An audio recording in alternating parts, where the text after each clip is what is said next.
Namanya orang sudah cinta, ya cinta itu kadang buta teman-teman. Ketika orang dicintainya melakukan kesalahan, mereka akan berusaha menutupi kesalahan itu. Tidak loh Bang Heri bahwa Tuan Guru UAS itu bersalaman dengan emak-emak sepuh. Coba kita lihat. Kita perhatikan baik-baik ya teman-teman, siapa-siapa yang disalami oleh UAS, biar kalian sama-sama paham. Di video itu situasinya Ustadz Abdul Somad sedang berkontribusi pada kampanye Pilgub Riau. Nah, yang disalami sama beliau itu adalah ibu-ibu tua yang sudah sepuh. Ya, pernyataan ini dikonfirmasi oleh salah satu tim UAS atau sahabat UAS gitu ya. Nah, memang benar, beliau itu yang disalami itu adalah ibu-ibu tua yang sudah sepuh. Saya pernah menemani safari dakwahnya Ustadz Abdul Somad. Saya pernah berdiskusi tipis dengan Ustadz Abdul Somad, dan saya bersaksi Ustadz Abdul Somad itu adalah orang yang warok, orang yang senantiasa menjaga diri beliau dari hal-hal yang diharamkan. Nah, siapa saja yang pernah membersamai Ustadz Abdul Somad, pasti beliau itu memahami bahwasannya Ustadz Abdul Somad itu adalah tipikal orang yang ketika melihat ibu-ibu tua yang sudah sepuh, itu tatapan beliau adalah tatapan seakan-akan memandang beliau yang sudah sepuh itu adalah emak saya, ibu saya. Lagi pula dalam perspektif hukum kan sebenarnya menyalami seorang wanita yang bukan mahram yang sudah tua, yang sudah sepuh, itu kan masih ada pendapat yang membolehkan. Nah, pertanyaannya sekarang, sudah sejauh apa kita bertabayun? Sudah sejauh apa kita memberikan uzur kepada saudara kita sendiri? Karena potongan-potongan video semacam itu tidak cukup untuk membangun sebuah framing untuk mencap Ustadz Abdul Somad itu tidak konsisten. Harusnya juga seperti Ustadz Abdul Somad. Perhatikan, meskipun kampanye ini, yang laki-laki sebelah sini, perempuan sebelah sini, nasihati jemaah itu untuk tidak ikhtilat. Tapi tetap Heri Pras yang salah teman-teman. Kenapa? Ya Heri Pras mengkritik orang yang luar biasa. Tidak boleh orang yang sangat luar biasa seperti UAS ini dikritik, karena ilmunya sudah tinggi. Saking tingginya membiarkan jemaahnya ikhtilat. Saking tingginya ilmunya salam-salaman dengan ibu-ibu muda, bukan ibu-ibu sepuh. Meskipun ada juga yang sepuh, ada juga yang muda seperti tadi kita saksikan. Ya, cara mencari pembenarannya memang seperti itu teman-teman. Harus dicari-cari biar terlihat benar. Ya, beliau ini teman saya memberikan komentar ketika saya memposting ketidaksesuaian ucapan Ustadz Abdul Somad dengan perbuatan beliau. Saya di situ memberikan caption mungkin beliau sedang khilaf dan mungkin beliau belum mengetahui hukumnya. Sebagaimana kita dulu kan pernah juga awam. Heri Pras juga dulu ketika latihan silat, ya ikhtilat juga teman-teman dengan perempuan.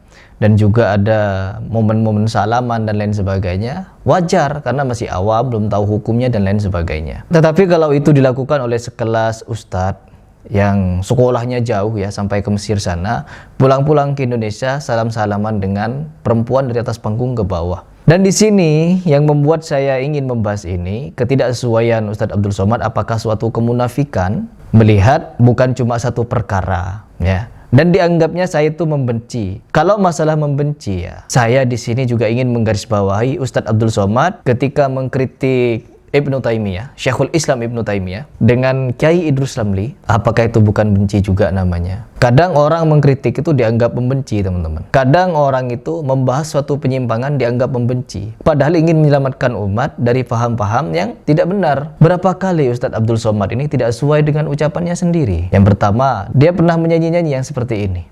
Selamat murtad, selamat murtad. Di video itu, beliau memberikan sindiran kepada orang yang merayakan hari ulang tahun dengan menyanyikan happy birthday, dan lain sebagainya. Tetapi di momen yang lain, beliau juga merayakan hari ulang tahunnya dan dikemas seolah-olah Islami dengan diberikan lagu ulang tahun berbahasa Arab.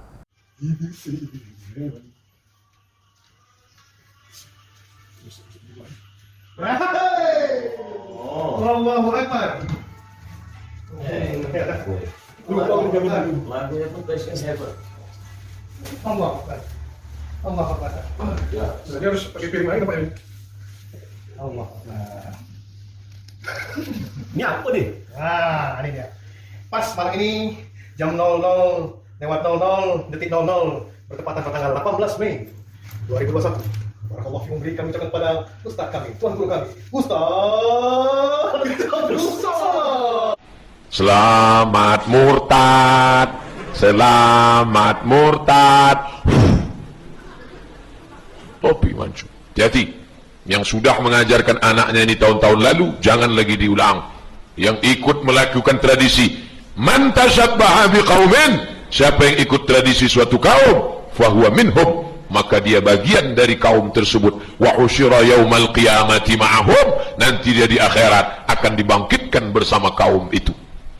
Siapa yang ikut tradisi orang kafir, nanti dia mati dibangkitkan sama kaum kafir itu. Tidak sesuai lagi dengan ucapannya. Ada beberapa video di mana beliau itu tidak sesuai memang dengan ucapannya. Dan ketika beliau berbicara tentang Wahabi, itu nampak sekali kebenciannya terhadap golongan-golongan yang disebutnya Wahabi. Jadi di sini juga nampak teman-teman bahwa ketika orang tidak sepakat dengan pandangan seseorang atau orang lain, ketika kita mengkritisi, ketika kita menganggapnya tidak benar, tidak patut untuk dicontoh, anggapannya adalah membenci teman-teman. Ya, mau bagaimanapun, ketika orang sudah percaya, ya dia akan membabi buta juga untuk membelanya, meskipun dirinya di posisi yang tidak tepat membelanya. Tidak loh itu ibu sepuh. Ya, semoga Allah memberikan kita petunjuk mana panutan yang benar-benar menunjukkan kita kepada Al-Quran dan Sunnah, membuat kita terhindar dari fitnah dan lain sebagainya. Jangan sampai kita terjerumus kepada orang-orang yang menasihati kita, namun di dalam nasihat itu masih ada syubhat. Jangan menganggap setiap kritikan adalah kebencian, apalagi iri karena tidak punya jemaah sebanyak itu. No, tidak teman-teman. Apalagi dilakukan oleh seorang tokoh. Dilakukan oleh seorang tokoh, maka kerusakannya sangat luar biasa. Berbeda dengan kemaksiatan yang dilakukan oleh orang awam. Beda. Jadi dilakukan oleh tokoh dan dilakukan oleh orang awam, outputnya berbeda teman-teman. Impactnya juga berbeda. Kalau yang melakukan orang awam, kemungkinan untuk dicontoh orang itu sedikit. Tapi kalau dilakukan oleh orang yang dianggap tokoh, maka bisa jadi kerusakannya luar biasa. Karena bisa dicontoh. Kalau masalah membenci teman-teman, kita juga melihat ketika Ustadz Abdul Somad membahas tentang Syekhul Islam Ibnu Taimiyah, narasinya ya seperti membenci pahamnya, membenci paham Syekhul Islam. Dan itu tidak dianggap kebencian, malah dianggap kritikan yang sangat hebat oleh pengikutnya. Biasa teman-teman, pengikut atau muhibbin akan selalu memujanya. Sebagaimana Ustadz Abdul Somad memuja-muji Habib Bahar Smith. Meskipun di lain kesempatan, Habib Bahar Smith ini memberikan komentar barang siapa yang menyatakan dada Nabi dibelah. Maka pada saat itu Jibril alaihissalam datang. Nabi sedang main-main dengan anak-anak lain. Ketika dia sedang main dengan anak-anak yang lain, tiba-tiba Jibril alaihissalam menarik tangan Nabi Muhammad, membuatnya pingsan, membelah dadanya, mengeluarkan jantungnya, kemudian dicuci. Inilah pertama kali dibedah oleh malaikat Jibril alaihissalam. Lalu diambil hatinya, dicuci oleh malaikat dengan air zam-zam, lalu dikembalikan lagi, ditutup lagi. Maka orang tersebut goblok, orang tersebut tolol. Kalau ada ustaz atau kiai atau habib atau dai atau penceramah atau guru siapapun ngomong seperti itu ustaz, itu kiai, itu habib, itu ulama, goblok.